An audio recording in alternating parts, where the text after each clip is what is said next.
네, 강프로입니다. 자, 오늘 포스코 DX 10%대 약세를 보이고 있죠. 어저께에 이어서 두 자릿수 약세를 보이고 있는데 이거 절호의 기회라고 보시면 됩니다. 그리고 오늘 하락은요, 개별적인 악재라기보다 약간 조금 뭐랄까요, 시장 영향이 조금 있다, 이렇게 보시면 되고요. 무엇보다 미국 시장에서 강세를 보였었던 이유가 있죠. 근데 뭐가 나왔죠? 급락이 나왔습니다. 자, 근데 급락이 나온 이유가 애플 때문이다. 애플은 뭐다? 미국 시장에서 대표적인 성장 기업이다. 그쵸? 약세를 보일 때도 성장 기업 때문에 하락을 보이고요. 강세를 보일 때도 성장 기업 때문에 강세를 보입니다. 자, 시장은 어쩔 수 없이 성장 산업에 있는, 즉 성장 기업들이 시장을 이끌 수밖에 없는 구조를 갖추고 있다. 왜 그럴까요? 실적보다 가격이 빠르기 때문에 그렇습니다. 자, 그럼 포스코 DX는 어떨까요? 포스코 DX는요, 지금, 그쵸? 간단하게 이해를 하시면 돼요. 주식시장에서 실적보다 가격이 빠르다. 근데 포스코 DX는 실적이 올라가는 것보다 가격이 훨씬 더 빠르게 올라왔다. 이건 당연하다. 그래서 주가는 비쌀 수밖에 없다. 비싼 주가는 변동성이 커지기 마련이고요. 최근 들어서 강세폭이 꽤 커졌죠. 그러면서 뭐가 발생했습니까? 변동성이 더 커질 수 있는 그런 환경에 노출이 됐고, 그때 맞춰서 시장도 어느 정도 고가를 형성을 했는데, 시장이 추가적으로 하락할 수 있다 없다에 대한 내용은 사실상 중요한 게 아닙니다. 왜 그러냐면 시장은 앞에 좋아질 내용을 먼저 반영해서 올라간 겁니다. 미증시 한번 볼게요. 한국 시장보다 미증시를 보는 게 훨씬 더 이해하기가 편하기 때문에 그렇습니다. 한국 시장이 9월달 10월달 안 좋았죠. 근데 나스닥은 어땠나요? 9월달 10월달 안 좋았습니다. 근데 회복도도 뭐가 더 빠른가요? 나스닥, 즉 미증시가 훨씬 더 빨랐죠. 자, 그러면 경기가 좋아서 막 이런 식으로 올라갔을까요? 맞아요. 맞는데 금리 대비해서 경기가 너무 좋은데? 그쵸? 그리고 지금 고용률이 거의 한 완전 고용이라고 일컫는 4% 전후에서 지금 보여주고 있기 때문에 시장에는 전혀 위험이 없고, 특히나 이 앞으로 경기에 대한 전망치도 그렇게 나쁘지 않습니다. 근데 계속해서 이런 상황이 유지될까요? 그건 아니에요. 왜 그러냐면 지금 금리가 5.5%예요. 5.5%, 굉장히 높은 금리입니다. 그리고 올리기 전에는 제로 금리에서 단기간에 급격하게 끌어올렸기 때문에 이것에 대한 부작용이 있을 거예요. 근데 이런 부작용이 없다시피 할 정도의 상황을 만들어낸 겁니다. 그래서 금리가 가파르게 올랐던 그 시간 동안에도 미증시는 23년도에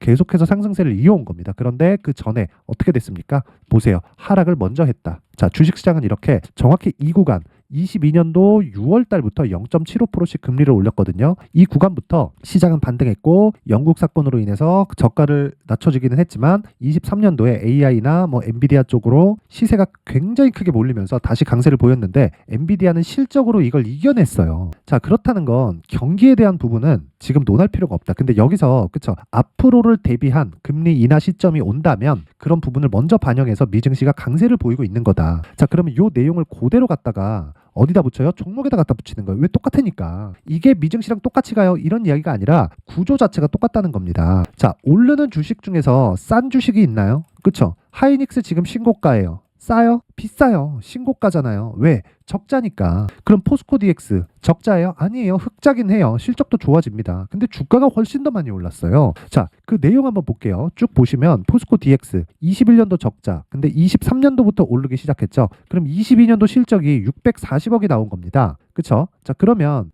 코로나, 여기 적자, 그쵸? 그리고 나서 22년도에 회복, 그리고 23년도 어떻게 돼요? 1분기 300억, 350억, 320억 이런 식이잖아요. 4분기 아직 안 나왔으니까 이것만 더하더라도 22년 실적을 넘는다. 그쵸? 계산하기 쉽게 한 1,300억, 400억 정도 나올 것 같은데, 계산하기 쉽게 1,000억의 시가총액 10조로 잡아볼게요. PER 몇 배? 100배. 싸요? 비쌉니다. 그쵸? 비싸요. 근데 주식은 왜 비싼 가격에서 거래가 돼요? 프리미엄을 받고 거래가 되니까. 무슨 얘기냐면요, 내가 연간 1억을 버는 식당을 한다고 쳐봅시다. 그럼 그 식당을 누군가 인수를 하고 싶어 해요. 그럼 나한테 1억만 주면 될까요? 아니죠. 그쵸? 1년만 있으면 1억 버는데 왜 내가 그거를 1억에 넘기지? 3, 4년치, 많게는 5년, 6년치까지도 땡겨줘야 되잖아요. 그건 목이나 어딘가에 이런 위치나 그런 부분을 다 고려해서 합리적인 가격이 정해지겠죠. 사는 놈도 파는 놈도 이런 어느 정도 이렇게 합의점을 찾을 수 있는 그 가격대가 정해질 겁니다. 그런 게 시장의 평가라는 이야기예요. 그만큼 포스코 DX 같은 경우에도 그래요. 앞으로 좋을 부분을 지금 반영하는 과정에서 상대적으로 강했던 움직임이 조정을 마치고 추가적으로 상승세가 나왔고, 지금은 시장을 이유로 조정폭을 키우고 있다. 우린 여기서 철저하게 매수 구간으로 잡아야 되고, 이런 구간에 매수를 할 수 있어야 내가 장기적인 수익 모델을 만드는데, 특별히 많이 올랐네, 떨어지네, 이렇게 매수하는 게 아니라 이 구간이 신고가 매매 전략 중에 있다는 겁니다. 자, 그리고 로봇주 전체, 그리고 또 AI 전체, 스마트 팩토리 전체, 이런 쪽에 대한 문제가 있다면요, 오늘 두산 로보틱스, 그쵸? 이런 식으로 적당히 하락하면 안 됩니다. 단순히 그냥 시장의 영향을 받고 있는 거예요. 물론 레인보우 로보틱스는요, 어때요? 안 좋아요. 그쵸? 주가가 물론 뭐 굉장히 뭐 폭락하고 그런 건 아닌데, 레인보우 로보틱스는 상대적으로 약세 구간에 있단 말이죠. 두산 로보틱스나 그 포스코 DX에 비해서. 왜 이런 상황이 나올까요? 레인보우 로보틱스는 삼성에 특화되어 있습니다. 그래서 범용적이지 않아요. 근데 두산 로보틱스나 그 포스코 DX나 어때요? 범용적이다. 자, 포스코 이름을 달고 있다 그래서 포스코에 대한 일만 받아서 하는 게 아니죠. 포스코 뭐가 있어요? 포스코 퓨처엠, 양극재 공장 굉장히 많이 지어야 돼. 전구체 공장 굉장히 많이 지어야 돼요. 모두 다 뭘로 들어가요? 스마트 팩토리. 왜? 생산 능력이 증가하는 그 상황이 있어야 되기 때문에 그렇고, 그리고 무엇보다 인건비가 증가하는 것에 대한 부담. 그렇죠. 이 두 가지 요건만 갖춰져 있더라도 스마트 팩토리에 대한 기업단에서의 수요는 계속 증가할 수밖에 없습니다. 그래서 조정 구간에 적절히 이용해서 내가 가격대를 잡고 매수를 할 수 있어야, 다시 말씀드립니다, 주식시장에서 나만의 수익 모델을 만들 수 있고, 그게 신고가 매매의 핵심입니다. 왜? 주가는 먼저 반영을 하니까. 자, 그래서 신고가 매매, 그리고 이 가격대를 어떻게 잡아야 될까, 그리고 기간을 어떻게 잡아야 될까, 그 부분에 대해서 이야기를 드리기 전에 제가 24년도가 됐죠. 자, 그래서 24년도에 연초 이벤트에 대해서 제가 안내 말씀을 드리겠습니다.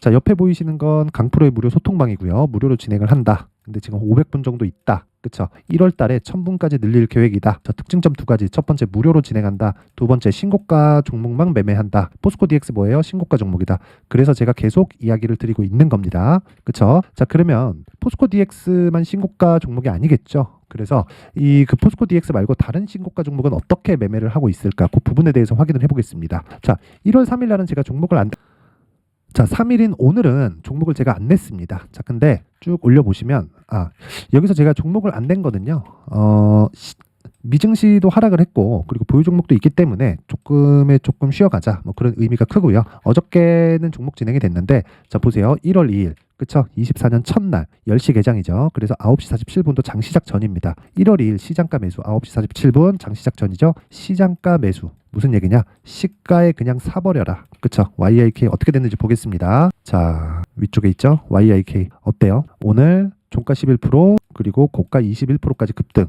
그렇죠. 이 종목은 아까 전에 말씀드렸죠. 단기 보유 전략 2주 안에 수익 전환을 시켜야 됩니다. 무조건 스윙급으로 진행을 하고요. 그리고 무엇보다 신고가 종목에 있다는 걸 알 수 있죠. 그렇죠. HBM에서 뒤처진 삼성전자가 CXL로 약간 조금 방향을 바꾸려는 움직임을 계속해서 보이고 있습니다. 그런 부분에 수혜를 받고 있다. 그게 YIK 그리고 엑시콘 이런 종목들인데 오늘 급등세를 보이고 있습니다. 그래서 정확하게 신고가 구간을 공략했을 때, 그렇죠. 이틀 동안 지금 10에서 그렇죠. 장중 고가까지 따지면 20% 정도의 수익 구간에 들어갈 수 있다. 하락을 확인하고 매도하더라도 단기간에 내가 수익 못 볼 수 있다. 하지만 손해는 보지 않을 수 있는 상황은 만들 수 있기 때문에 신고가 매매가 답이다. 그렇죠. 계속해서 신고가 매매를 하고 있는 겁니다. 자, 그래서 다른 종목 한번 볼게요. 쭉 올려서 보면 12월 28일 레고캠바이오 있죠. 레고캠바이오도 한번 보겠습니다. 자, 레고캠바이오 오늘 5% 빠지죠. 근데 28일 요 날이죠. 23년 마지막 날, 그쵸? 6% 수익권에서 마감이 됐다. 근데 오늘 빠지면 오늘 팔겠죠. 근데 이 구간에서만 공략을 했을까요? 신고가 돌파는 여기죠. 그쵸? 신고가 왜 간다 그랬어요? 앞에 좋을 부분을 먼저 반영하는 시작점이 된다. 앞에 좋을 부분 뭐가 있어요? 앞으로 바이오에 대한 긍정적인 내용. 첫 번째, 금리 인하. 그쵸? 바이오는 돈이 계속 필요합니다. R&D에 대한 이 투자를 지속적으로 해야 되기 때문에 돈이 계속 들어가요. 자금이 계속 꽂아져야 된다. 그런데 한번 생각해 보세요. 금리가 높으면 자금 조달이 어렵죠. 그렇죠? 그런 부분에서 금리가 높은 부분을 먼저 작용해서 바이오가 23년도에 안 좋았던 겁니다. 근데 올해는 시점의 문제지 금리는 무조건 인하를 한다. 그럼 거기서 우리는 바이오 쪽에 강세를 보이고 있다는 걸 알아야 돼요. 그래서 셀트리온 같은 종목이 강한 겁니다. 근데 그 구간에서 그렇죠? 완만하게 신고가를 만들고 완만하게 조정을 거친 모든 종목을 제가 공략을 했고 그 시작점을 이 구간이에요. 이 구간 12월 22일. 근데 여기는 12월 28일이죠. 그래서 22일 날 제가 어떻게 했는지 상황을 한번 보여드릴게요. 쭉 보시면 12월 20일 시노펙스, 테크윙, 레고캠바이오 이렇게 진행돼 있죠. 레고캠바이오 정확하게 들어간 내용이 요 날입니다. 요 날. 그쵸? 22일 49,700원. 시장가 매수. 그쵸? 8시 54분. 시가에 그냥 책을 시켜라. 무슨 얘기예요? 신고가를 갔기 때문에 돌아올 수 없는 강을 건넜다. 그쵸? 그냥 시가에 매수하면 된다. 이렇게 이야기를 드렸었던 거고 정확하게 체결됐을 때 지금 6만 원. 그쵸? 오늘 팔더라도 일주일 동안 20% 정도의 수익 구간에서 내가 매도를 할 수가 있다. 이런 상황을 만들려면 신고가 매매를 지속적으로 해야 됩니다. 그쵸? 이것에 대해서 반드시 기억을 하셔야 되고, 그 위에 시노펙스 있죠? 시노펙스의 상황을 한번 보더라도, 자, 오늘 시장이 굉장히 안 좋은데도 불구하고 시노펙스는 소폭이지만 강세를 보이고 있고요. 단기간에 상승폭이 굉장히 커졌다는 걸 볼 수 있죠. 근데 22일이에요. 22일 여기 보면 시가 5,200원, 지금 얼마예요? 8,000원. 60에서 70%대의 수익 구간에 들어갔는데 어느 정도라는 겁니까? 일주일 동안 보유해서 이 정도의 수익이 나온다는 거예요. 그래서 신고가 매매를 했을 때 내가 시장의 주도주를 잡을 수 있다. 그쵸? 내가 진짜 23년도에 자꾸 고가에 물리고 어렵다. 이러신 분들은요, 이번 기회에 소통방으로 들어오세요. 그쵸? 제가 무료로 진행을 하지만 한 가지 구독과 좋아요. 그쵸? 구독과 좋아요 한 번씩 눌러주시고요. 상단에 있는 전화번호로 참여라고 문자를 보내주시면 제가 소통방 입장 링크를 순차적으로 공유를 해드리도록 하겠습니다. 그쵸? 자, 그리고 연초 이벤트 하나 더 나갑니다. 제가 신고가에 대해서 계속 강조를 드렸기 때문에, 그쵸? 시노펙스, 레고캠바이오 이런 종목들을 어떻게 잡을 수 있는지, 그쵸? 그 신고가 검색기, 그리고 검색기에서 나오는 종목들을 어떤 식으로 활용할지, 그 수익 모델에 대한 내용, 그쵸? 이 부분까지 제가 함께 공유를 해드리도록 할 테니까 구독과 좋아요 부탁드리고요. 상단에 있는 전화번호로 참여라고 문자를 보내주시면 제가 소통방 입장 링크와 함께 이 두 가지 수익 모델과 신고가 검색기에 대한 내용을 함께 공유를 해드리도록 하겠습니다. 자, 그리고 다시 포스코 DX로 돌아와서 봐야겠죠. 포스코 DX는 오늘 지금 얘기하는 도중에, 그쵸? 10%에서 바로 땡겨 올렸죠. 10%권에서 한 7%권으로 바로 땡겨 올렸다. 지금 나오는 건 일시적인 조정 구간입니다. 근데 고가에 있기 때문에 변동성은 커질 수밖에 없고, 이 변동성을 모두 다 잡을 수 없기 때문에 우리는 확인하는 과정이 필요합니다. 주식을 나 최저가에 잡을 거에 노력하지 마세요. 시간만 버립니다. 그래서 이런 부분 말고 무조건 내가 확인할 수 있는 가격대 그리고 기간을 찾자. 그쵸? 그래서 제가 포스코 DX의 가격 그리고 단기 보유 전략을 준비를 해왔는데, 단기 보유 전략은 다시 말씀드리지만 2주 안에 수익을 전환시킬 수 있는 가격대를 잡는 것, 그리고 어떤 식으로 2주 안에 100% 수익을 무조건 전환시킬 수 있다, 이건 아니겠죠. 그래서 좋은 쪽보다 안 좋은 쪽을 먼저 생각하라는 겁니다. 최소한 내가 2주 기간 동안, 그쵸? 2주의 시간만 딱 투자를 했을 때 최소한 손해를 보지 않을 수 있는 가격을 잡자. 그쵸? 그리고 수익 전환이 되었을 때는 내가 수익을 본 걸 담보로 해서 어떻게 하라는 겁니까? 당연히 3개월까지 이어지는 장기 투자 구간으로 넘어간다. 그쵸? 그래서 단기 보유 전략이 그 첫 번째 단계고 가장 중요하다는 겁니다. 이 부분을 잊지 마시고요. 무엇보다 이 내용을 제가 20페이지에 걸쳐서 아주 상세하게 준비를 해왔는데, 영상에서 이야기를 드리잖아요. 그럼 너무 제가 한 2-3시간 정도는 이야기를 해야 될 겁니다. 그리고 편집 시간도 오래 걸리고 해서 제가 이렇게 준비를 해온 거니까 구독과 좋아요 부탁드리고요. 상단에 있는 전화번호로 DX라고 문자를 보내주시면 제가 그 번호로 그 포스코 DX의 가격 그리고 단기 보유 전략을 공유해 드리도록 하겠습니다. 자, 항상 시청해 주셔서 감사드리고요. 무엇보다 제가 신고가에 대해서 계속해서 강조를 드렸기 때문에 제가 12월 달부터 진행한 신고가 주도주가 있습니다. 자, 그래서 그런 종목이 어떻게 공략을 해야 되고, 그리고 2월까지 강세를 보일 수 있는데 어떤 식으로 내가 매매 전략을 잡아가야 될지 그 내용에 대해서 제가 상세하게 준비를 해놨으니까 영상 끝까지 시청하시고요. 모든 분들이 성공 투자하셨으면 좋겠습니다. 네, 올 한 해를 뒤돌아보니까 구간별로 큰 수익이 나왔었던 종목들이 꽤 많이 보입니다. 1월 달에는 AI 관련주들이 있었고요. 그리고 2월 달부터는 2차 전지가 계속해서 강세를 보였죠. 자, 그리고 나서 3월 달이 되니까 AI 반도체 관련주들이 신고가를 만들면서 5월 달부터 시세를 큰 폭으로 냈죠. 저가부터 따진다면 한미 반도체와 같은 종목들도 올 한 해 6배 정도의 시세가 나왔습니다. 혹시라도 올해 수익을 보지 못하신 분들이 있다면요, 어떻게 시세가 움직이는지 반드시 익혀 놓으셔야 되고요. 만약에 그런 부분이 아직 준비가 되어 있지 않다면 어중간한 종목들 사고팔고 하지 마시고요. 딱 한 종목에 비중을 제대로 넣어서 확실하게 수익을 보는 방법이 필요합니다. 자, 그래서 제가 23년 12월 달 강프로의 대시세 종목을 준비를 해왔고요. 이 종목은 대기업을 상대로 안정적인 매출 구조를 갖추고 있는 데다가 이 규모가 40%를 넘나들고요. 호황기 때는 50%를 넘나드는 역대급인 이익 구조를 갖추고 있어서 대체 불가능한 기업이라고 보셔야 됩니다. 자, 지금 현재 주요 거래처는요, 삼성전자, 인텔, 하이닉스, TSMC, 엔비디아까지 모든 반도체 업체를 고객사로 확보하고 있는 상황이고요. 이 재무제표 상황을 보면요, 이익률 자체가 넘사벽인 걸 알 수 있습니다. 넘을 수 없다는 거겠죠. 첫 번째 급등 포인트를 보면요.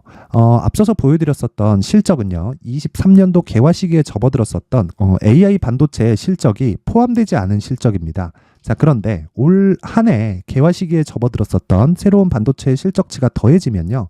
질적인 성장보다 양적인 증가가 함께 이루어지게 되고요. 그런 부분을 한미반도체가 이미 시세로 보여줬죠. 저가부터 6배 강세를 보인 상황이 있습니다. 강프로의 무료 소통방이죠. 어떻게 매매를 했느냐. 5월 25일 날 그쵸? ISC를 49,800원에 매수를 했고요. 자, 그리고 나서 2달도 되지 않아서 한 100% 정도의 수익을 만들어냈습니다. 자, 근데 6월 2일 날 내용 한번 확인해 보시면 자, 한미반도체 26,000원까지 올려서 잡겠다는 내용이 있죠. ISC와 함께 새로운 반도체 관련 종목입니다. 이때 당시 가격이 25,650원이었는데 그냥 올려서 잡으라는 거겠죠.